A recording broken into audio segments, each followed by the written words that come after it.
ஆமே. உங்களை வெட்கப்படுத்தாத ஒரே ஒருவர் இருக்கிறார்.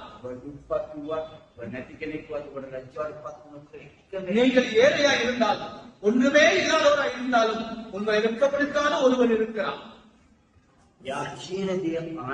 அவர் சொல்லுவதை கேளுங்கள். அதில் ஒரு புதிதான காரியத்தை போட வேண்டாம். நான் இப்பொழுது சொல்லுவது என் வாழ்க்கையின் அனுபவங்களை, என் வாழ்க்கையின் அனுபவத்தை. நான் ஒரு கல்லூரியிலே படிக்கின்ற பொழுது நான் பார்த்துக் கொண்டிருக்கிறேன், யாராவது எனக்கு உதவி செய்வார்களோ, எனக்கு யாராவது உதவி செய்வார்களோ.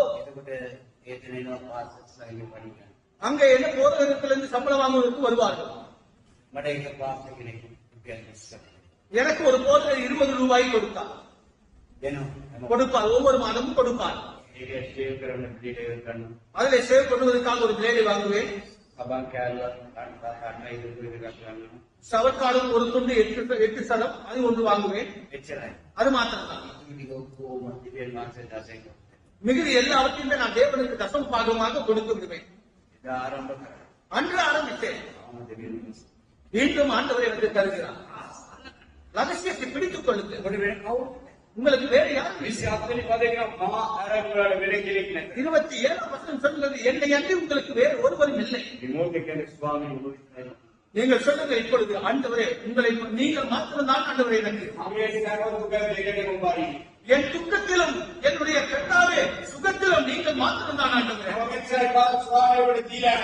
இவ்வளவு காலமாக என் கர்த்தாவே நான் உங்களுக்கு கொடுக்கவில்லை. எனக்கு தொழிலில் வியாபாரத்தில் வந்தாலும் சிறு வியாபாரத்தில் வந்தாலும்